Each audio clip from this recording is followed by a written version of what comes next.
मैं इंद्रजीत शंगारी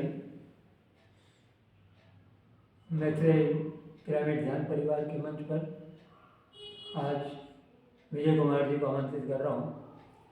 वो अपना ध्यान की यात्रा के बारे में बताएंगे कि उनकी कैसे यात्रा हुई और क्या अनुभव वो ले रहे हैं। मैं विजय कुमार और बाई कास्ट वाली है और पेशे से मैं बिजनेसमैन हूँ शुरू से। और मेरा फैमिली बैकग्राउंड भी बहुत अच्छा रहा है। आध्यात्मिक हमारे फैमिली के अंदर फूट फूट की भरी हुई है। मेरे पिताजी भी काफ़ी इस मामले के अंदर अग्रसर रहे हैं। मेरी माता जी के संस्कार भी बहुत अच्छे रहे हैं और छोटा सा परिवार है मेरा। और आध्यात्मिकता के मामले में तो खैर शुरू से ही राम सुखदास जी और के प्रवचन सुनना वो हमारे घर में शुरू से चलता रहता था। अभी इन दिनों में भी काफ़ी मेरे माता जी और अपने संस्कार चैनल के द्वारा जो भी टीवी के अंदर आते हैं वो लोग देखते हैं, कभी कभी हम भी सुन लेते हैं। तो शुरू से ही मेरा बचपन भी काफ़ी चीज़ों के अंदर इन्वॉल्वमेंट रहा है मेरा। अभी भी मैं इस काफ़ी इंटरेस्टेड रहता हूँ। और मैं विजय कुमार जी से ये पूछना चाहता हूँ कि उनकी ध्यान की यात्रा कैसे शुरू हुई और किस तरह से वो ध्यान में आए और किन लोगों के साथ आपने संपर्क स्थापित किया, उसके बारे में आप थोड़ा विस्तार से बताएं। इसमें मैं आपको थोड़ा सा मैं अपने बारे में बताना चाहूँगा। 2016 के बाद से मेरा बिजनेस और मेरा जो भी सेटअप था वो सारा डिस्ट्रॉय हो चुका था। फिर आ गया लॉकडाउन कोरोना की वजह से। तो गुरु जी उसमें क्या हुआ कि लॉकडाउन होने से मैंने अपने आप को काफ़ी संभाला पहले। मेरी वाइफ को कैंसर हो गया, मेरी लाइफ में बहुत बड़ी बड़ी मुसीबतें आ गई, मेरा सारा बिजनेस खत्म हो गया। तो मैंने अपने आप को संभाला। एक दिन मैं बैठा यूट्यूब सर्च कर रहा था, उसी दौरान क्या हुआ कि मुझे पत्री जी के बारे में एक वीडियो चल रहा था, उसको मैंने देखा। तो पत्री जी का वीडियो देखा तो मुझे इसके बारे में पहले पता था, किसी ने मुझे कहा था कि भाई ध्यान करना चाहिए, लेकिन पूरा नॉलेज मुझे नहीं था इस बारे में। बेसिक ध्यान होता क्या है, कैसे होता है, मुझे कुछ नहीं पता। तो मैंने पत्री जी को सुना, लेकिन मैंने सुन के एक बार सुना, मुझे अच्छा लगा। मैंने कहा देखते हैं इसके बारे में भी रिसर्च करेंगे। लेकिन फिर वो लॉकडाउन खत्म हो गया, वो सब चीज़ें चलती रही। अगस्त 2022 के अंदर आते आते मेरे अंदर पता नहीं क्या एक अग्नि सी लगी। मैंने कहा ध्यान के बारे में तो पता करना ही करना, कैसे करते हैं। इतना था कि बस ध्यान में आंख बंद करके बैठ जाओ, लेकिन मन संतुष्ट नहीं था। यार ऐसे नहीं होता, इसका कुछ ना कुछ और है। तो एक दिन भाव में बैठा था, बैठे बैठे मैंने सोचा बीकानेर के अंदर पता करते हैं कि कौन करवाता है। तो फिर सर्च करना शुरू किया। यूट्यूब एक ऐसी, आपको पता है आज के टाइम में एक लाइब्रेरी समझ लो, चाहे प्रयोगशाला समझ लो आप। तो उसके अंदर आप आज के टाइम में कुछ भी डालो तो आपको फट सामने आती थी वो सारी चीज़ें। तो एक दिन बैठे बैठे सर रिसर्च करते करते करते ये सोचा कि भाई बीकानेर में कोई ना कोई तो करवाता होगा ध्यान। तो यूँ करते करते नेट पे डालते खोज करते करते पिरामिड ध्यान का आया। पिरामिड ध्यान का बारे में देखा तो पीएमसी का आया। पीएमसी को देखा तो मैंने मुझे आशा जगी कि पीएमसी है तो इसका मतलब बीकानेर में कोई ना कोई पीएमसी का बंदा जरूर होगा जो ध्यान के बारे में पूरा नॉलेज रखता है, उसको पूरा ध्यान है। तो मैंने कहा पता करते हैं। फिर ये बात ढूंढते ढूंढते एक वीडियो आ गया गुरु जी का। तो इन्होंने किसी का इंटरव्यू लिया था, इनका इंटरव्यू लिया गया, सॉरी इनका इंटरव्यू लिया गया था। तो वो इंटरव्यू मैंने पूरा देखा। तो व्यास कॉलोनी में था, मैं भी नज़दीक ही रहता हूँ, तो मैंने व्यास कॉलोनी इनसे संपर्क किया। अगले दिन मैं इनके संपर्क में आया तो मैंने इनसे सारी जानकारी ली भी मैं भी ध्यान करना चाहता हूँ। तो इन्होंने बहुत अच्छे तरीके से मेरे को बताया। और पिरामिड ध्यान सेंटर है, इसका ऊपर पिरामिड इन्होंने बना हुआ बताया और मैंने वहाँ बैठ के पिरामिड में ध्यान भी किया, मुझे बहुत अच्छा लगा। तो यूँ करके आज इस यात्रा को मैं निरंतर जारी रखे हुए हूँ, अपने ध्यान की यात्रा को। मुझे लगभग अगस्त 2022 से आज दिसंबर चल रहा है। तो अभी तक मैं ध्यान में मैंने काफ़ी अच्छे अच्छे अनुभव भी किए हैं और आगे देखते हैं ईश्वर की क्या इच्छा होती है। अब मैं विजय कुमार जी से ये पूछना चाहता हूँ कि वो 5-6 महीने से ध्यान कर रहे हैं और तो उनको कोई विशेष जो ध्यान के अनुभव हुए और वो ध्यानियों को बताना चाहते हो तो उनको बताएं।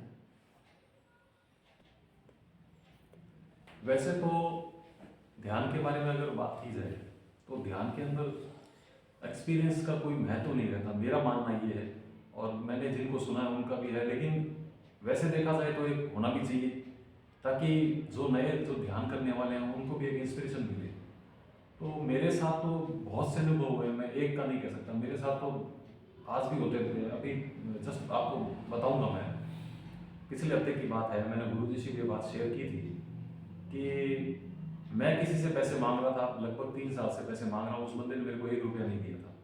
एक दिन मैं ध्यान में बैठा था, मुझे पैसों की ज़रूरत थी, तो ध्यान में बैठा बैठा मैंने अपने ईश्वर के प्रति भावना रखी कि भगवान आप ही कुछ करने वाले हो और मुझे कुछ नहीं पता, आप ही, मैं कुछ नहीं जानता, क्योंकि आज की डेट में मेरा कोई बिजनेस नहीं है, तो मुझे पैसों की ज़रूरत पड़ती है, घर परिवार चलाना होता है तो इंसान को।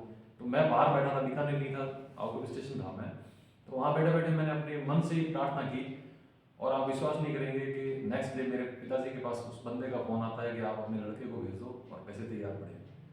तो मेरे पिताजी ने मुझे फ़ोन किया कि बेटा तू कब आएगा, मैंने कहा मैं कल आऊँगा, लेकिन तो बोले कि कल आएगा तो ठीक है, वो बंदा मेरे को बोल रहा है कि आप पैसे भेजो। तो मेरा छोटा भाई भी है, मैंने उनको बोला कि मैं आप छोटे भाई को भेज दीजिए और वो पैसे उठा के ले आएगा। मेरे को पता था कि ये मेरी प्रार्थना कैसे स्वीकार हुई, मुझे पता था इस बात का, क्योंकि मैंने ध्यान में ईश्वर के प्रति अपना सब कुछ समर्पण कर दिया, पूरा उसको न्यौछावर कर दिया कि तू जाने तेरा काम जाने, मुझे नहीं पता। तो ये एक भाव इंसान के अंदर ध्यान करता है तो वो एक ऑटोमेटिक आता है। तो काफ़ी चीज़ें हैं और भी अनुभव हुए। मैं किसी के घर पे गया था ध्यान करवाने, तो मुझे वहाँ पे कोई नेगेटिव एनर्जी का भी फील हुआ, नाम मैं नहीं ले पाऊंगा उनका, और वो बात प्रूफ भी हो गई थी अपने आप ही। तो छोटे मोटे बहुत से अनुभव हैं, अनुभवों में नहीं जाना चाहिए, बाकी इंसान अपना ध्यान के रूटीन में लगा रहे तो बहुत अच्छा अनुभव उसको आगे भी होते रहेंगे और होने चाहिए। तीसरा एक आपको बताता हूँ, सबसे बड़ी चीज़ है जो ध्यान का एक चरम बिंदु जिसको कह सकते हैं, कि आपको परमात्मा का अनुभव होना। एक दिन मैं ध्यान करके उठा था, मैं बहुत अपने आप में आनंद के अंदर खो गया था, अपने आप में आंखों से आंसू निकल रहे थे, पता नहीं था क्यों, खुशी भी हो रही थी, अंदर के अंदर एक अनुभव हो रहा था आनंद का, खुशी भी हो रही थी। उस दिन मुझे फील हुआ कि मैं परमात्मा का छोटा बच्चा हूँ और परमात्मा ही मेरे पिता है, और उन्होंने मेरे को खाली हाथ भेजा, हमें खाली हाथ जाना, लेकिन आज मैं उनके साथ हूँ, मुझे उनका साथ अनुभव हुआ। तो वो अनुभव है, वो अनुभूति है, वो उसका मैं शब्दों में वर्णन नहीं कर सकता। वो अनुभव जब आएगा जब आप ध्यान के अंदर अपने आप को खो दोगे, खुद को एक उस स्थिति के अंदर लेके आओगे जब आप कुछ भी ना हो, अपने अस्तित्व को समाप्त कर लो, खुद को कुछ भी नहीं हूँ मैं, ना किसी से बैर, ना किसी से वो भाव होना चाहिए, लोभ होना चाहिए, ना किसी से लालच होना नहीं चाहिए आपके मन के अंदर, एकदम निश्चल मन हो, जैसे एक बच्चे का मन होता है, वो मन अपना कर लो, भगवान आपके सामने खड़े हैं। मैं अब ये पूछना चाहता हूँ योगेंद्र जी से कि आप आपने कौन से ध्यान किए हैं और किस तरह की कोई विधियाँ और भी की हैं, या कौन सी अभी कर रहे हो जिससे आपको ये अनुभव हुए जो आपने बताए, और आप के घर में नॉन वेज चलता है, वेजिटेरियन चलता है, कैसे आप आहार विहार आपका कैसा है, वो भी आप प्रकाश डालें। और आपको ये भी बताएं कि आपने पिरामिड में भी ध्यान किया है ऊपर, और बिना पिरामिड के भी आप ध्यान कर रहे हो, तो उसमें भी कोई आपको अंतर महसूस हुआ तो उसके बारे में भी आप बताओ। जैसा कि आपने पूछा कि मैं अभी कौन सा ध्यान कर रहा हूँ, अभी मैं जब मैंने शुरू किया था तब मैं आनापानसति ध्यान को पूरे मन से कर रहा था, अपने लगन से कर रहा था। मैं अपने घर पे सुबह 3:30 बजे मेरी आँख खुल जाती थी, क्योंकि मुझे ब्रह्म मुहूर्त का जो महत्व होता है उसके बारे में पता चल गया था कि ब्रह्म मुहूर्त में क्या महत्व है। क्योंकि लॉकडाउन के पीरियड के अंदर मैंने अपने आप को खोजना शुरू किया था, तो मैंने ब्रह्म ऋषियों के बारे में, जो होता है, जो ब्रह्म ऋषि हैं उनके बारे में खोज शुरू की थी। तो मुझे उस दौरान ये भी पता चला था कि ब्रह्म ऋषि एक ब्रह्म सत्ता है, वो आपको सवेरे 3:20 से लेके और 5:30 तक के बीच में कनेक्ट करती है, जैसे रेडियो तरंग कनेक्ट करती है, उसी प्रकार से वो ब्रह्म ऋषियों की एक सत्ता है, वो आपको कनेक्ट करती है। तो वो अपने आप आपको उठाती है, आपको उठने की आवश्यकता नहीं, अपने आप आपको उठाएगी वो। 3:20 पर एग्जैक्ट आँख का खुल जाना, ये भी अपने आप में चमत्कार है ध्यान के अंदर आने के बाद में। तो मैंने आनापानसति ध्यान किया। आनापानसति के बाद में मैंने चक्रों के बारे में भी पूरा ध्यान किया है, और खुद के बारे में जानने की कोशिश की, परम शक्ति का अनुभव। और उसके बाद में मैंने अभी पिछले दिनों पास्ट लाइफ रिग्रेशन जो होता है, पीछे अपने जन्म के बारे में भी जाना कि मेरा पिछला जन्म क्या था। तो ध्यान के जो स्तर हैं, जो अलग अलग विभिन्न जो चरण हैं, उनको मैंने प्राप्त किया। सूक्ष्म शरीर के अंदर जाना, वो भी एक मैंने प्राप्त किया। तो धीरे धीरे मैं अपने आप को इम्प्रूव करता जा रहा हूँ। और ध्यान के बारे में जितना भी गहराई होती है, मेरे को खोज रहती है कि ध्यान के अंदर क्या है और उसको उसको और गहराई के साथ अध्ययन करो। तो मुझे कोई दिक्कत नहीं हुई, क्योंकि आनापानसति ध्यान ही आधार है। इन चीज़ों का, सब चीज़ों का आधार आपका आनापान ध्यान सति है। तो आज मैं ध्यान करने बैठता हूँ तो आप विश्वास नहीं करोगे, 1 मिनट के अंदर मुझे ऐसे महसूस होता है मेरा जो ब्रह्मरंध्र है ये खुल गया है और ऊर्जा मेरे अंदर आनी शुरू हो गई। जब भी चक्रों का ध्यान करता हूँ तो मुझे अंदर फील होता है कि एक अग्नि ऊपर उठ रही है, क्योंकि बॉडी के अंदर जो चक्र हैं उनकी जो अग्नि है वो ऊपर उठती है, तो वो भी मेरे को महसूस होती हुई लगती है। तो ऐसे आप भी लोग करेंगे तो मुझे नहीं लगता कि कोई परेशानी होगी। नंबर 2, आपने पूछा मुझसे कि भाई आपके घर में शाकाहार है या नॉन वेज है। हम हिंदू संस्कृति और सनातन धर्म को मानने वाले हैं और शुरू से ही हमारे संस्कार ऐसे रहे हैं। हमने कभी भी अपने जीवन के अंदर नॉन वेज जो भी होता है उसको कभी टच नहीं किया। मैंने अपने लाइफ में कभी शराब या नॉन वेज या सिगरेट, बीड़ी, गुटखा, तंबाकू कभी सेवन नहीं किया मैंने अपनी लाइफ के अंदर, और ना मेरी ऐसी कभी इच्छा रही कि मैं इन चीज़ों के प्रति आसक्त रहूँ, मेरे मन में ही नहीं आती थी कभी। तो इन चीज़ों से मैं बहुत दूर रहा। तो ये चीज़ें थी। तीसरा, आपने पूछा कि भाई आप पिरामिड के अंदर ध्यान, तो पिरामिड तो अपने आप में एक ऊर्जा है, एक शक्ति है। तो पिरामिड के अंदर ध्यान का अनुभव तो बहुत अच्छे रहे हैं मेरे। मैं तो यहाँ नियमित रूप से आता रहा हूँ और मेरी अपनी समस्याओं के हल मुझे पिरामिड के द्वारा मिले हैं। तो मैं तो दर्शकों को ये कहना चाहूँगा कि भाई आप आएँ और पिरामिड के अंदर करके ध्यान करके बैठें, आपको महसूस होगा कि आपने क्या प्राप्त किया। मतलब अगर किसी का ध्यान नहीं लग रहा, पिरामिड के अंदर वो आके बैठे तो उसको एक अलग ही ऊर्जा का महसूस होगा कि भाई एक अलग ऊर्जा का अवतरण होगा।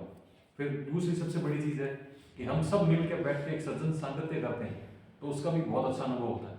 वो बहुत ज़रूरी है, उसके बिना ध्यान की यात्रा असंभव है, आप पूरी नहीं कर सकते।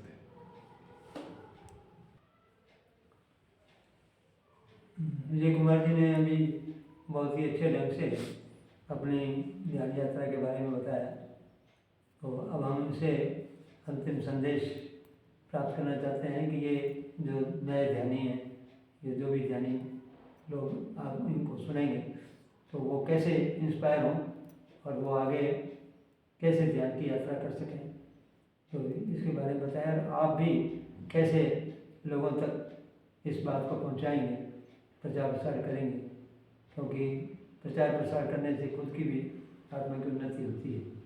तो आप इसके बारे में बताएं और अपना अंतिम संदेश दें। मैं इसमें ये कहना चाहता हूँ कि यदि किसी को ध्यान नहीं लग रहा है, किसी के समस्या आ रही है, किसी के माइंड में प्रेशर पड़ता है कि मेरे को ध्यान नहीं लगता, सबसे पहले आप एक ही चीज़ है, अपने आप को शुद्ध करें। ध्यान का अगर आपको नहीं लग रहा ध्यान, तो इसका मतलब आप अंदर से शुद्ध नहीं है। आपके अंदर किसी न किसी के प्रति वैर भाव, किसी न किसी के प्रति आसक्ति, किसी न किसी के प्रति लोभ, वो भावनाएं होंगी। उन सब भावनाओं को आप एक बार किनारे करिए। उन सब भावनाओं को किनारे करके फिर आप ध्यान में बैठिए। आपको जो अलग से अनुभव होगा, ऐसा हो ही नहीं सकता कि आपका ध्यान ना लगे। 100% आपका ध्यान लगेगा जब आप अपने मन को साफ कर लेंगे। यानी अपने अंदर से जो आत्मा है, जो मन है, उसको शुद्ध करना है। वो शुद्ध करने के बाद आप जब भी बैठेंगे, किसी के प्रति भी आप आसक्ति नहीं रखेंगे, कोई लोभ, काम, क्रोध भावना किसी के प्रति भी नहीं रखेंगे, गलत धारणा, 100% आपका ध्यान लगेगा। क्यों लगेगा? क्योंकि उस स्थिति के अंदर ईश्वर आपकी मदद करता है ध्यान करने के अंदर, और ध्यान ईश्वर को प्राप्त करने का बहुत बड़ा जरिया है। आप प्राप्त नहीं कर सकते ईश्वर को, आपके अंदर ही है वो, लेकिन आप उसको महसूस करेंगे कि वो आपके नजदीक है। सबसे बड़ी चीज यही है, ध्यान। और ध्यान से पहले स्वयं को शुद्ध करना, ये मेरा एक संदेश रहेगा। जो भी नए ध्यान करने वाले हैं उनको शुरुआत में आप 5 मिनट बैठिए, 10 मिनट बैठिए, धीरे धीरे आप आधा घंटा लगेगा, आपको 1 घंटा लगेगा, मन लगने लग जाएगा। जिस दिन आपका अंतर्मन साफ हो जाएगा, उस दिन आपका मन करेगा कि मैं 1 घंटे बैठूँ। 1 घंटे से 1.5 घंटे भी आएंगे आप। और आप बहुत से चैनल्स हैं जो PMC के अंदर जो आपको ये सिखाएंगे कि आप ध्यान किस तरीके से करें। कुछ नहीं है, सिर्फ आपको अपना अंतर्मन शुद्ध करना है, मन साफ करना है, आंख बंद करके बैठना है, ध्यान लग जाएगा। कोई इश्यू नहीं है, कोई दिक्कत नहीं आएगी। दूसरा, आपने पूछा मेरे को प्रचार प्रसार के लिए मैं ये चाहता हूँ कि मैं एक बहुत बड़ा पिरामिड का निर्माण करूँ। ये अभी मैंने कुछ दिन पहले एक सपना देखा है।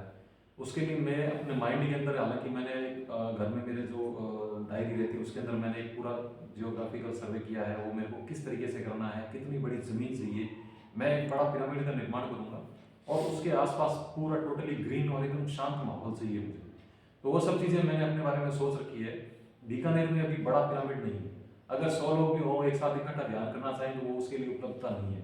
तो मेरा प्रयास ये रहेगा कि मैं अपने आने वाले समय के अंदर 1 या 2 साल के अंदर अंदर इस चीज़ को क्रियान्वित करूं और अपना जीवन ध्यान के प्रति समर्पित करूं और लोगों को ध्यान सिखाऊं। अगर कोई मुझसे ध्यान सीखना चाहे तो मैं उसको कभी मना नहीं करूंगा, क्योंकि मैं ये समझता हूं कि अगर मैं ध्यान करवाना सिखाऊंगा तो मेरी आध्यात्मिक उन्नति होगी, उसकी भी होगी।